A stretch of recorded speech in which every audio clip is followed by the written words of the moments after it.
Good morning, everyone. I'm very pleased to be here at Politecnico di Torino, which was really one of the major hubs of future ICT, and I'm very happy that so many important people and also young people are here, which is both really necessary to address the challenges of the future, as we'll see, because we're standing in front of major challenges.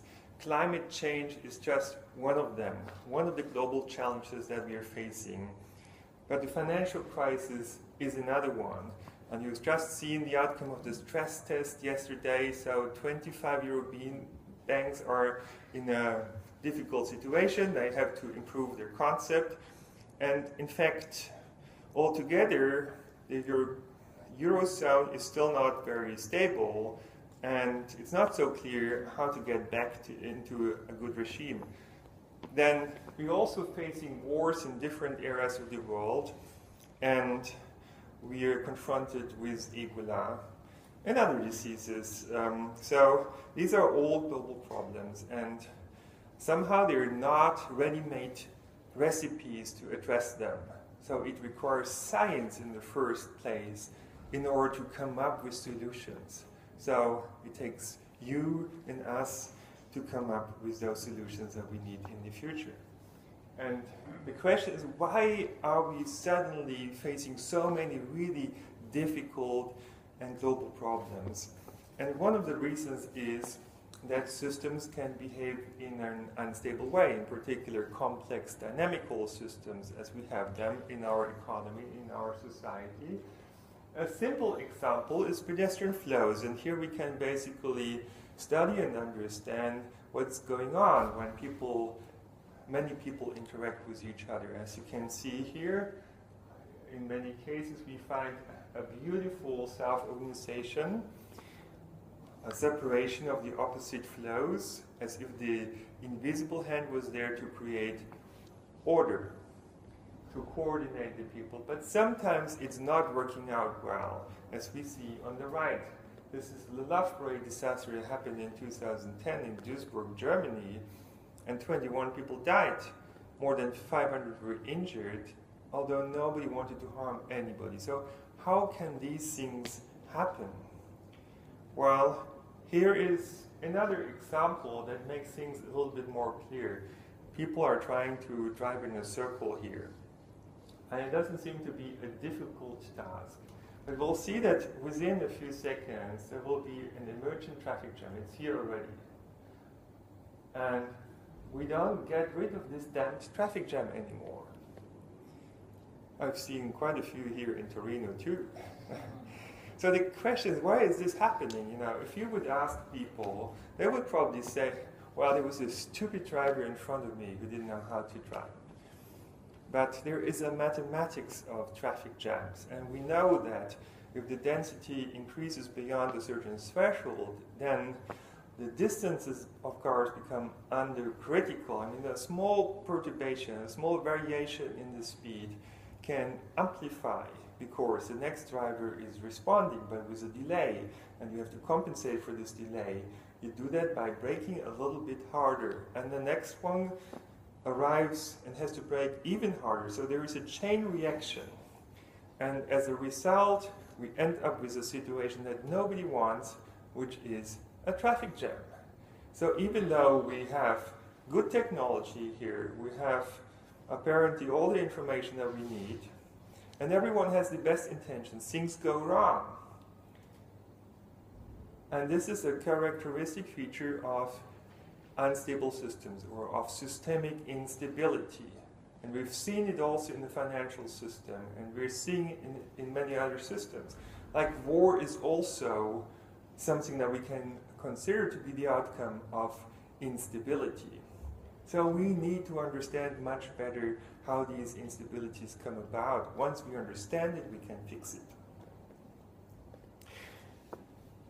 Things become even more difficult in networks because there you can have cascade effects. A single perturbation can trigger other perturbations in the system. A local failure can cause other failures. And so things can get easily out of control. And here is an example of a system where we have a local perturbation, but over time, the entire system gets out of control. So a single local perturbation can up the entire system if this is an unstable system. In this case, it's an experiment with table tennis balls on top of mouse traps. But it's an experiment that's visualizing chain reactions as we have them in a nuclear reactor or in an atomic bomb. So we do know these processes are controllable. But it's difficult to control them, and sometimes they get out of control, as Fukushima, for example, has shown. Here is another example. This time it's not an entertaining experiment. This is reality. Hundreds of banks in the United States have failed as a consequence of the failure of Lehman Brothers, and it cost taxpayers, or the banks at least, hundreds of billions of dollars. So these are huge cascade effects, and very expensive cascade effects. Couldn't we stop these cascades? How would we have to do this? This is a scientific challenge. We need to design our systems in a different way. And once we have actually complex interdependencies between systems, networks of networks or systems of systems, things become even more complicated. Systems might be even more sensitive to perturbations. Look at this interdependency map that was created by the World Economic Forum. They do it every year. And it shows that basically all systems are now interdependent. But it also shows that the biggest problem that we are having are actually of an economic and of a governance issue. So it's not technology, it's not the environment. Actually, it's social and political and economic problems that are now the biggest problems. So at universities like this one, we need to learn to think in an interdisciplinary way. These problems cannot just be fixed by technology.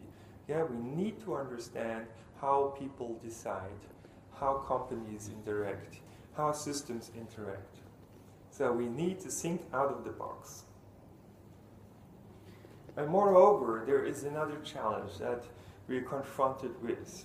We'll see it in the next years mainly, but we need to prepare much better for it. This is the digital revolution. So why is this happening? Basically because of Moore's law. It says that every 18 months, the processing power of computers is doubling. And that basically means that in about 10-15 years from now, computers will reach brain power. This is pretty shocking, I would say. So we're not far away from this. And in fact, there are some computers, like IBM's Watson, who can beat already people in game shows, who can process medical knowledge much better than a doctor can do, because there's so much knowledge, nobody can read all these journals, but computers can. And so even qualified jobs might one day be challenged by computers. At the same time, we're seeing a big data tsunami. Actually, the volume of data is doubling every year. And if you try to put that into a mathematical formula, then it tells you that within just 1 year, you're producing as much data as in the entire history of humankind. It's just unimaginable.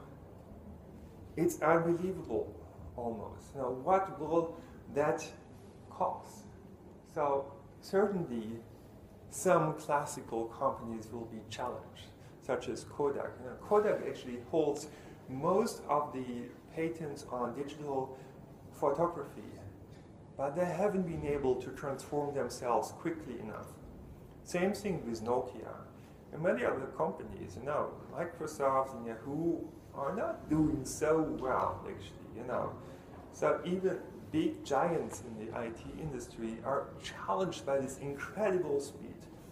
And it will challenge our entire economy and society. In fact, we'll see something that happens only every 100 years. A transformation of our economy and of our society with it. Have a look at this graph. So it basically shows the different phases that we've gone through. We started as an agricultural society. Most people have been working in this sector. About 70 people, maybe even more before, but now it's about 3 to 5%.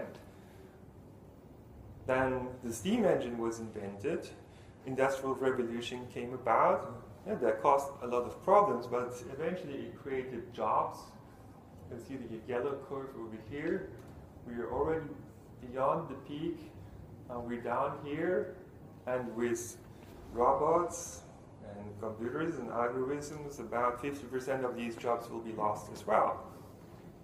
But fortunately, then we came up with service society, a new sector was grown, administration, and so on.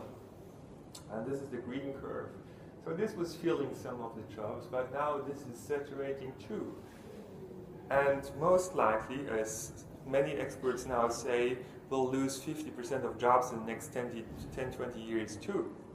So that means we will have something like 25 or 30% in the service sector, about 15% in the industrial sector, about 3 to 5% in the agricultural sector, which is less than 50%. You know, how do we create the other 50% of jobs? Well, fortunately, there is a new sector, the sector of information knowledge production, that's creating new jobs. But the question is how many, and are we well prepared for this? You know, because the industrial society required institutions like public roads and many other public infrastructures and institutions. Service society also required institutions like schools and universities. Again, public institutions. So the question is, what kind of public institutions do we need to create for this digital age to be a big success? You know? And given that we're investing billions into agriculture, billions to support our road and other infrastructure, billions into schools and universities, you know, how much would we have to invest into this new kind of infrastructure and institutions? Are we doing this already to the extent that we have to do it? Given that we have, 10, 20 years, it's almost no time. Given that it takes often 30 years to plan a street and build it. And now many people are hoping that after the financial crisis everything would be as before. But in fact, we haven't done very well in terms of reducing unemployment within the past 5 years since the financial crisis broke out. On the contrary, in many countries, things got worse. Yeah, there is a huge unemployment of young people. So can we rely on companies to come up with these jobs that you and I and other people will need?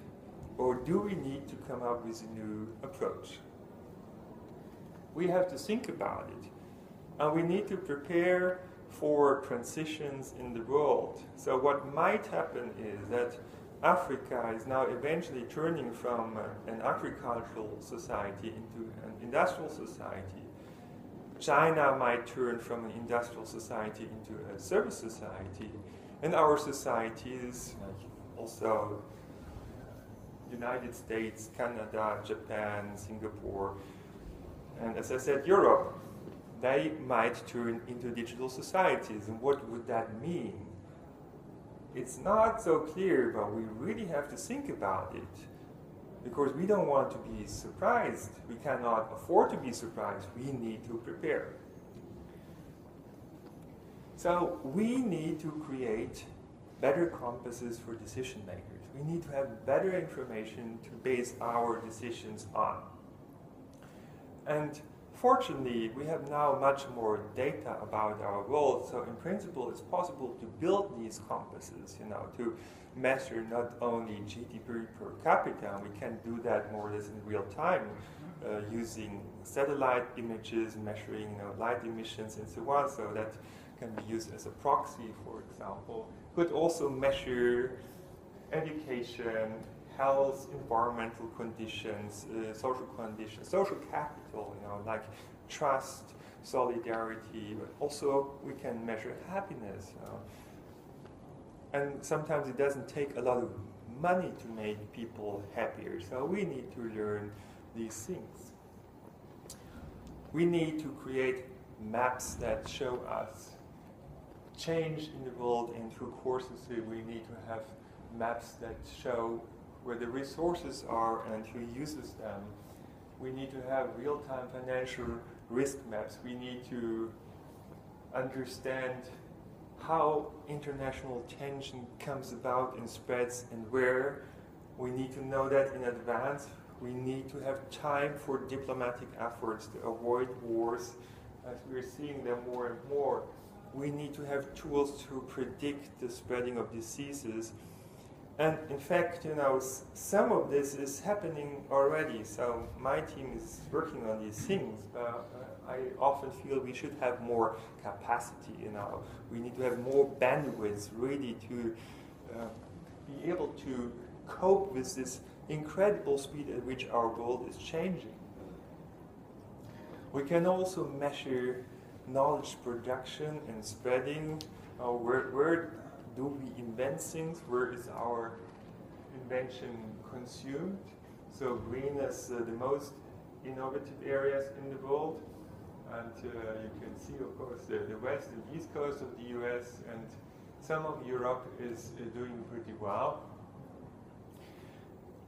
We can also measure scientific concepts and how they come about and how they spread, and many other things. So given the data that we have, now many things suddenly become understandable, things that have been invisible before, and where we couldn't see the causal interdependencies. Now eventually we understand a world that has been hidden before.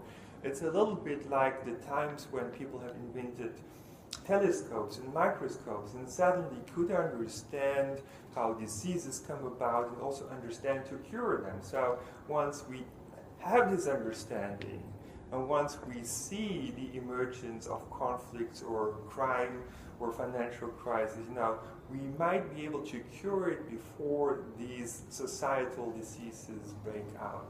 That's kind of the goal.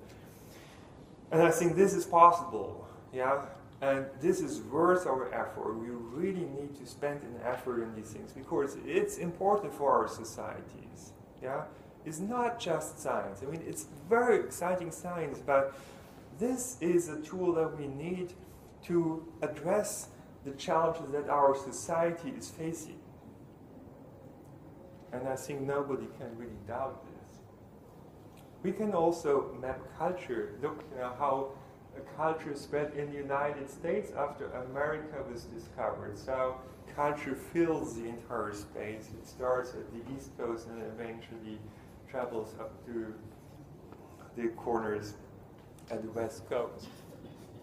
So some of this has been published in Science. So you see, this is really a new kind of science which is very successful. In fact, we have published a Nature paper and 2 science papers since Future ICT was not supported. I don't know what the other flagships did in the meantime. So there is another important thing.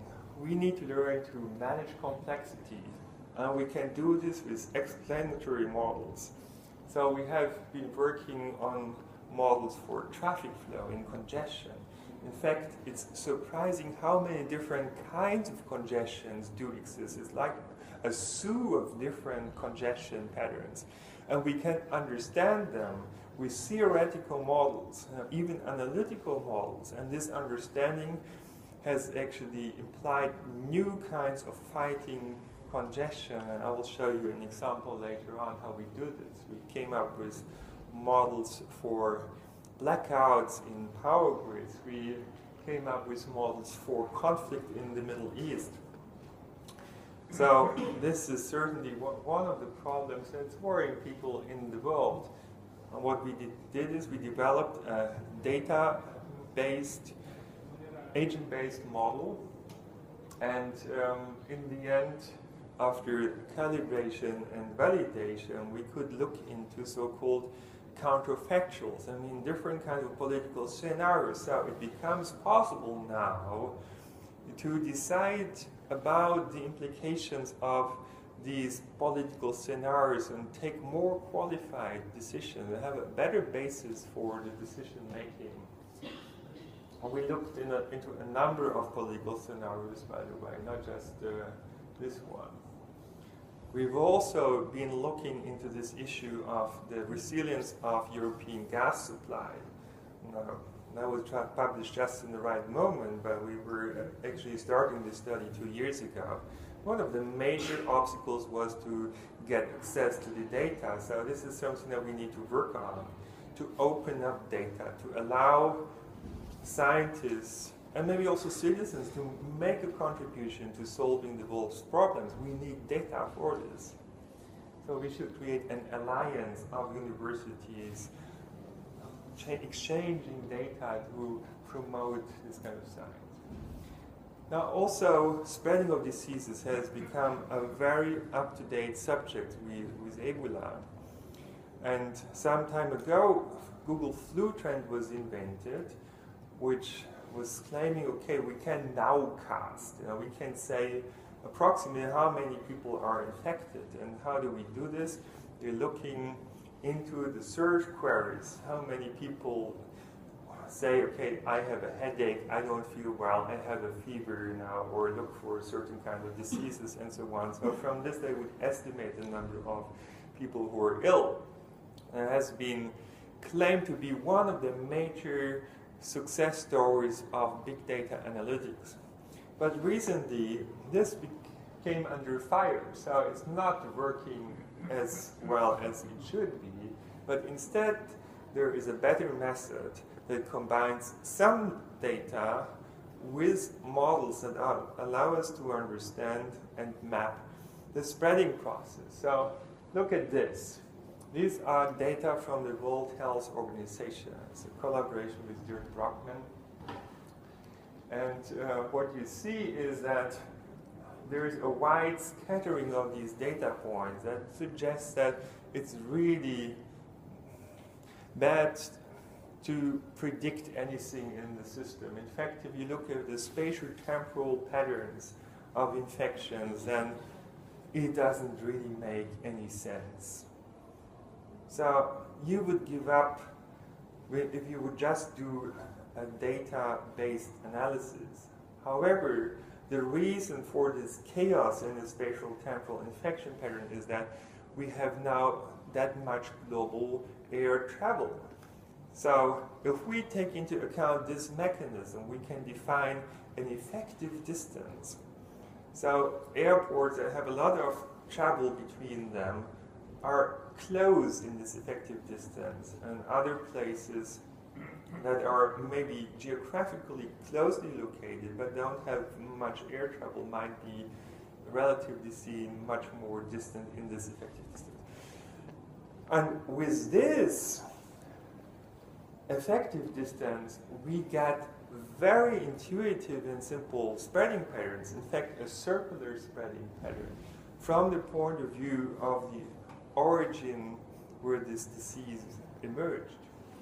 So we could look at the infection data from all the airports in the world, there's about 4,000 of them. And the airport for which the spreading pattern looks most circular identifies as the origin of the disease, which in the beginning, it's often not so clear where you had the first case, and this is very important to fight the disease.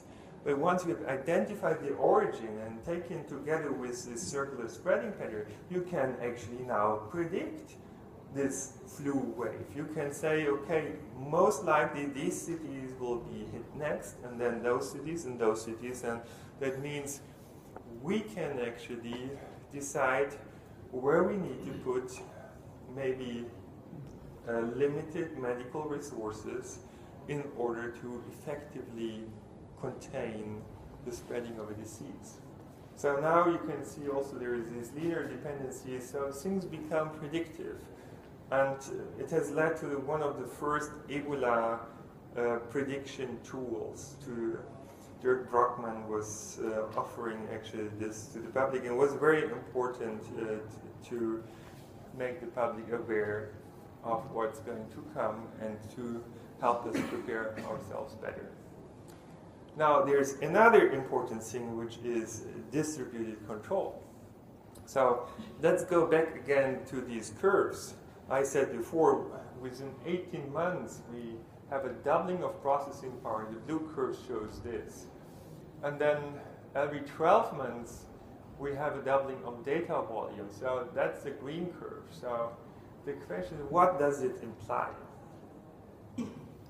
So certainly, we're heading from a situation where we didn't have enough data to take good decisions into a regime where we now have big data that allows us to do evidence-based decision-making. However, as you can see over here, the green curves overtakes the blue one. That means a higher and higher percentage of all the data that we produce will never be able to process. This is something like dark data. And the implication is that we might focus too much on certain issues and overlook other issues that we don't pay attention to. And in fact, the financial crisis is probably one example. Most people didn't see it coming. The Arab Spring is another example. The Islamic State fighters is a third example. There must have been data indicating that something would happen, but people didn't pay attention to it. And so this is the kind of problem that goes along with this, that we have a flashlight effect. We pay attention to certain things and might overlook other things. But then there is another problem, which is represented by the red curve. So as we network the world, we have a combinatorial number of new possibilities to create new kinds of systems. So that increases the complexity in a factorial way. And so that explodes even faster than the volume of data. And that brings us into a situation where not even all these gigantic amount of data in the world will allow us to do an optimization of these systems in real time. So top-down control approaches might increasingly fail, and maybe we're seeing this already. Now that might be considered to be bad news.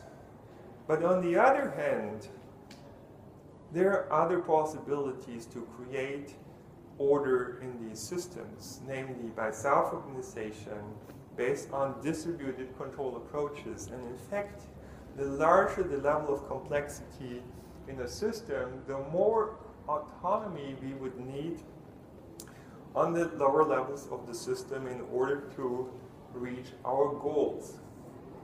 And there are actually a number of examples where we see these distributed systems are growing already. So they're spreading. And that must have a reason. So Bitcoin is a distributed currency, you could say. We see peer-to-peer lending coming up as, banks are not necessarily lending money anymore to every company. We see that Uber challenges taxi stands, and we see also that in robotics, swarm concepts are coming up. And even in traffic control, we're not just having traffic control centers, but we're building on distributed control principles like car-to-car communication and so on. So we need to learn how to use the natural self-organization in complex systems rather than to fight it. We can let the system work for us if we just make sure that there are the right kinds of interactions in the system, so a favorable outcome would emerge.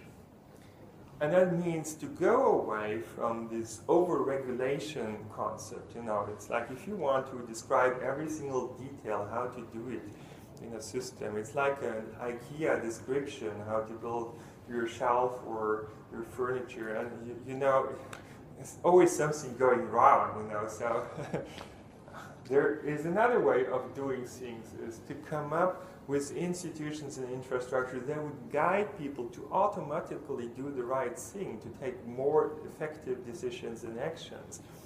So it requires the right kind of systems design.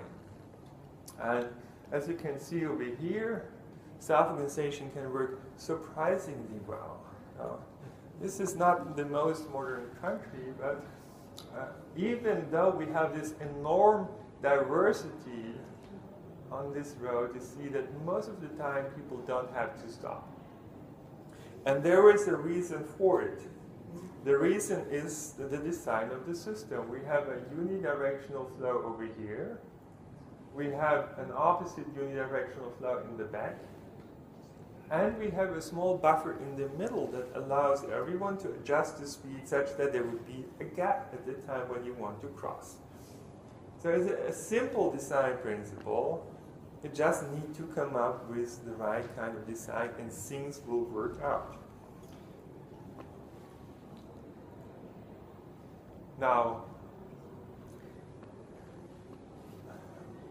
the Internet of Things is now just in front of the door. And this will allow us actually to build these distributed systems that self-organize or even self-regulate. And here is an example. So we are simulating here first the annoying stop-and-go traffic that every one of us knows, to demonstrate that we understand the process. And then eventually I will actually beam myself out of this car and use a helicopter to see what's the reason for this stop-and-go traffic. So we're doing this right now. You should really buy this car helicopter.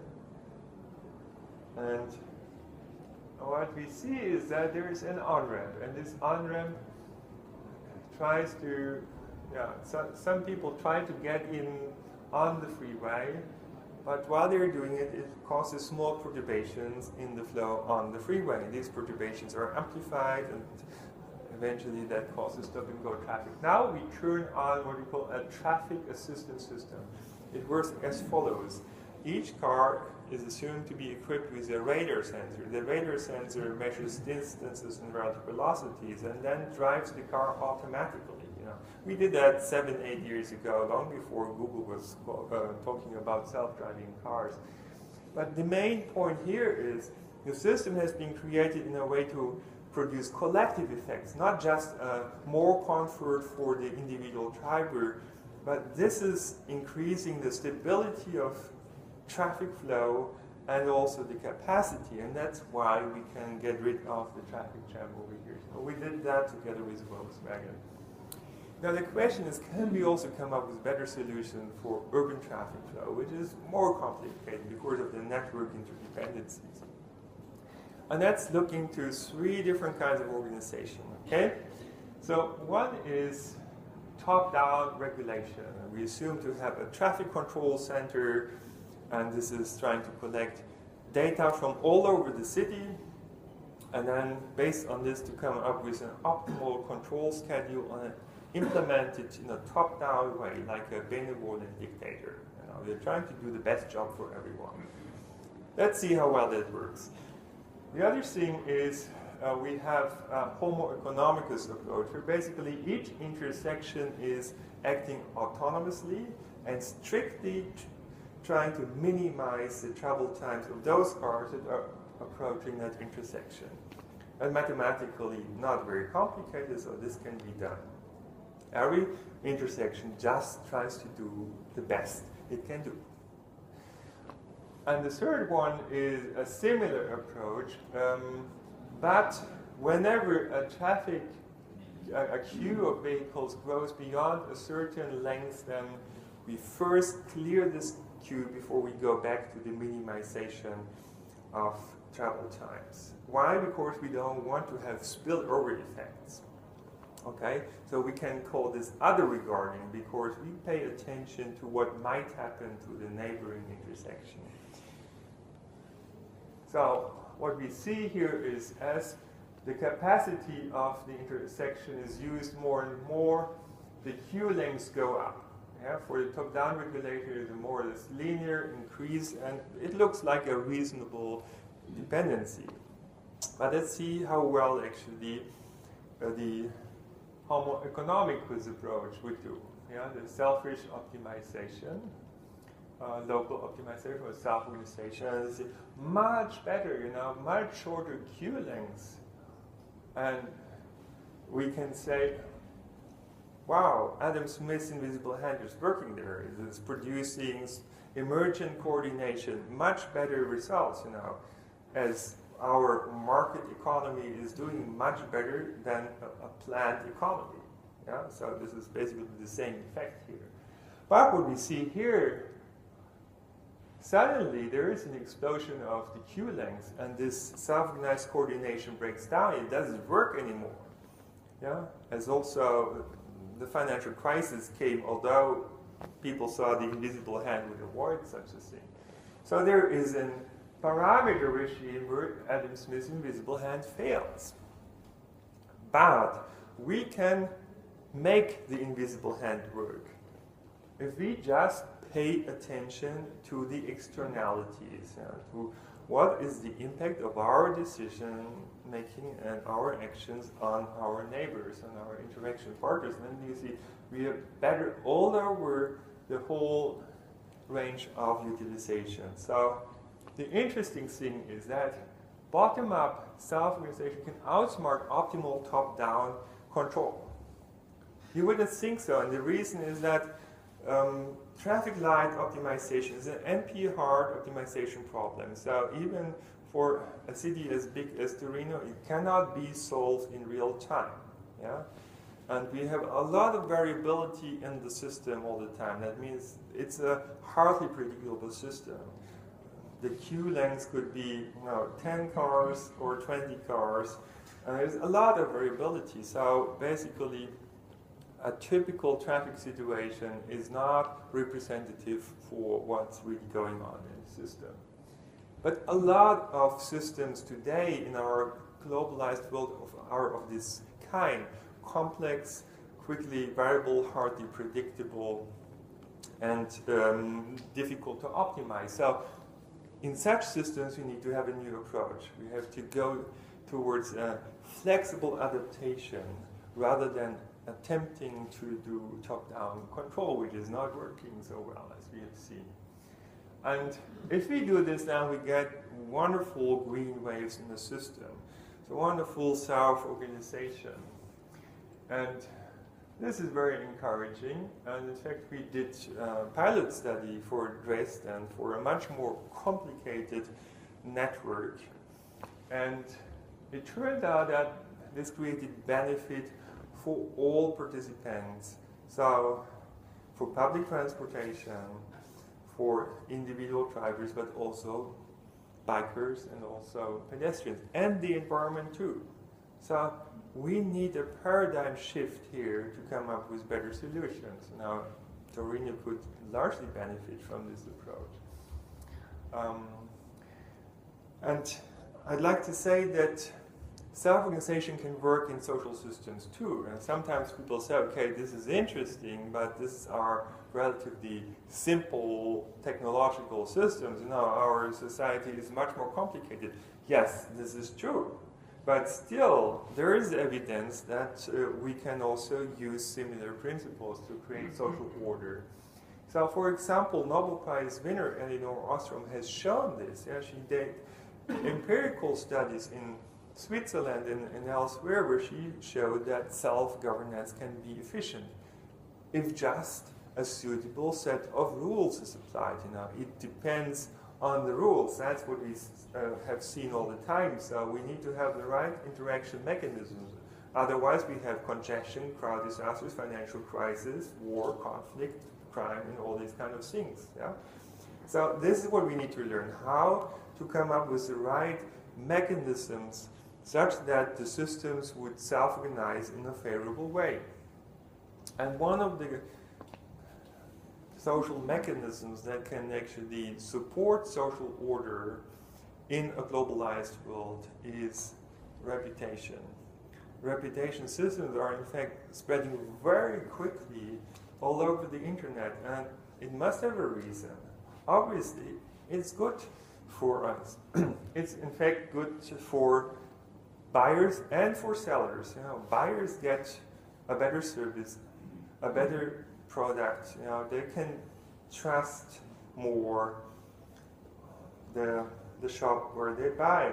But on the other hand, the seller can take a higher price if he has a higher reputation. So it's good for both sides. It's promoting high quality offers, products and services. And so we could go a step further and think about how to create social information technologies that would support us in our decision making and in our interactions in a complex and diverse world. And in principle, it's not as complicated as it might seem, because when there are two people or two companies interacting with each other, there are basically four things that can happen. There could be a lose-lose situation. That means the interaction is bad for both sides. It's clear. Avoid such a situation. Yeah? Then there can be win-lose situations. So the interaction would be good for one side, but bad for the other side. Then the question is, how bad or how good is it altogether? If altogether it's bad, then it's a bad win-lose situation, and we should try to avoid one side from exploitation by the other side, which is, it's good for one side, but altogether it's damaging the system. Yeah? If we have a good win-lose situation, then in principle we can turn it into a win-win situation if we have an exchange of value to compensate one side, so it becomes good for both sides. And then we can finally have also win-win situations. So what kind of technologies do we need to support us in these kind of situations? So first of all, we need to have technologies that support us in getting a better situational or context awareness, to tell us, this is an opportunity or this is something that you should better avoid. And then, on the other hand, we would like to have technologies that support us in setting up profitable interactions in an efficient way. We'd like to have technologies that help us to avoid lossful interactions, and we'd like to have technologies that would basically support value transfers, so we would have more favorable interactions. And there's something else that we need to do. We need to learn to create collective intelligence, because we've seen the complexity of the world has grown so big that a single mind or a single supercomputer cannot understand it any longer. So we need to learn how to stick together the brightest minds and to bring together the best ideas to create collective intelligence and cope with this complexity that we are facing. The question is how to do this, how to create systems that would support collective intelligence. And it's very interesting what you could learn from the Netflix challenge. So if you look up Wikipedia on this, it's pretty astonishing. So Netflix was trying to predict what kind of movies their customers liked. So the customers rate the movies after watching them, and everyone basically does this, and the company wants to know what movies to recommend to their customers to watch next. And they had an algorithm that was predicting basically the ratings of people with a 10% accuracy. So now it's a really difficult big data challenge to predict the taste of people. And they say, okay, I give you $1 million if you improve our algorithm by 10%, which is not much. Yeah? And it took more than 2 years actually to get there. There were, I think, more than 30,000 proposed solutions, more than 2,000 parties participating in this competition. And the best one didn't manage to get over the 10%. And then one day it seems like the boss of this team was stepping into the office and said, listen guys, I mean, you've done that for 2 years, don't you want to do something else again? And they said, okay, no problem. And they knew about collective intelligence and said, okay, we need to increase diversity. So let's team up with other teams that have solutions that are not as good as our solution and average over our best solution and those worst solutions of other teams. And in fact, suddenly they got over the 10%, you know. Then some other teams did the same thing and they also got over the 10% and, you know, suddenly both of them were the same level. And then just for the sake of fun, they were again averaging over those two solutions and was again better. So this is mind-boggling, you know, because it means that diversity beats the best. You have to team up with people, with solution, with company, whatever, who are not as good as you are to become better. This is incredible, right? And neither top-down decision-making would be able to create collective intelligence, because that's the intelligence of one mind, nor majority decision-making, which is not taking on board enough diversity. So we have to think about coming up with better decision-making mechanisms. So what do we need to do next? Now, we need to have the tools that support us in creating all these functionalities, like self-organization, collective intelligence, and so on and so on. A lot of that depends on having the right kind of data in real time, okay? So let's look back a little bit in how the internet developed. So this can be done very nicely in this computer history museum at Mountain View. And then, you know, it starts with computers, of course. They were monstrous in the beginning.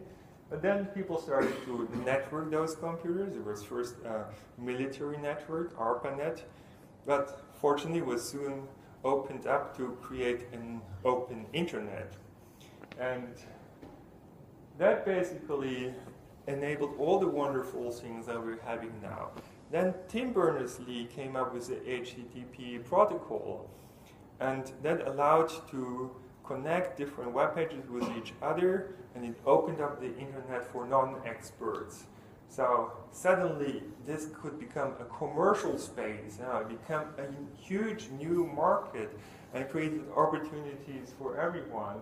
And then with social media, now millions and billions of people are becoming part of this global information system. So the next logical thing is to involve all the things too. So we have an Internet of Things that is now being created. And then the question is, how would we use this Internet of Things when basically people and things are connected with the Internet? Well, we could create an intelligent layer on top. And we call this the planetary nervous system. It's one of the ideas that Future ICT promoted. And in fact, we are working on this now. Yeah? And I'm proposing to build this planetary nervous system as a citizen web, and you will understand soon why we should do it this way. So this is my young team. These are all very committed and excited students and PhD students. And what we're doing is we're using this opportunity that we actually don't have to buy all this hardware to create a sensor network, a global sensor network. Because people are buying smartphones and there are 15 sensors in it. So we can just connect these sensors of those smartphones basically to create a planetary nervous system. You know, this is how it would work. So we're opening up these sensors, and here are some measurements that you can see of the accelerometer. And some of the applications that you could think of is measure where the road bumps are, or to also collectively sense an earthquake and warn people. Yeah?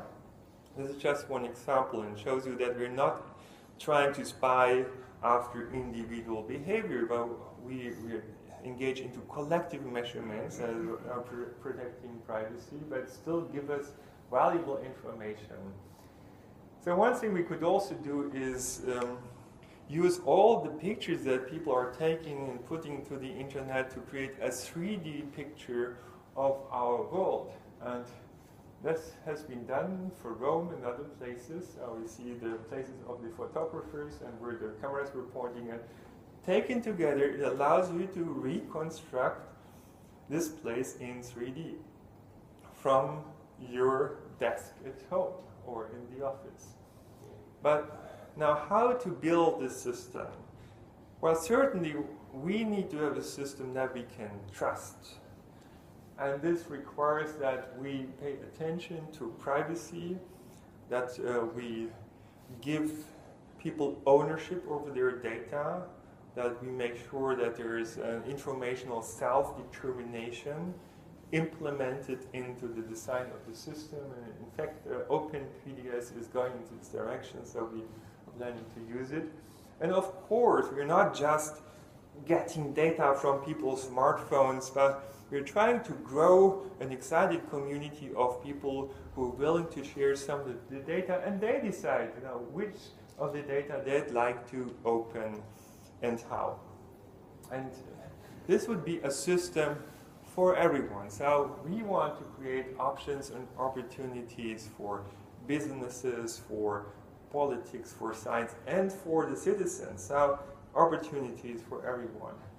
So once the data are open, people can come up with a consultancy, with their own company, and suddenly we can create new jobs. We'll have to take care of ourselves, but with this open data, we can do this. Yeah, we would take data, we would produce new data, we would provide them back. And the same thing with algorithms. We would participate in production processes called prosumers. And with 3D printers, for example, we can now produce at home even. So there are completely new technologies that enable people to be productive. And if we have a micropayment system, then people can also earn on data exchange. So what seems to be important for this to be successful is that this is created in an open and participatory way. And so that's the reason why we want to build it as a citizen web. And not only to give us trust and control over our data, but also it would be our information system, the information system for the 21st century. So everyone would contribute to it by providing data, but we would build that like Wikipedia together, yes? But not just in terms of providing data, but also in terms of providing ideas and algorithms how to use these data for measurement procedures and for evaluations of all kinds. So by this take and give principle, it would become possible to create an information and innovation ecosystem.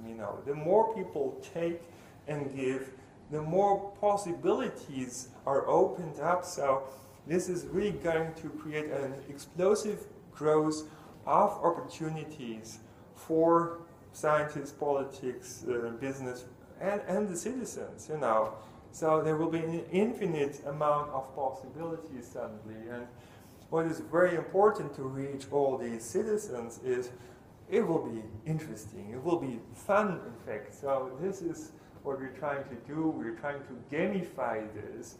And it will work a little bit like Minecraft. The success of Minecraft is that it doesn't restrict people in what they can do. They can basically invent new worlds. So it's offering opportunities, and this is also the success principle that we want to build on. And then if we really manage to do this, then hopefully this would grow to be a global system, a planetary nervous system for everyone, as it happened for OpenStreetMap. And I'm here today to invite you to join in and to contribute to this and also to benefit from the system. Thank you very much for your interest.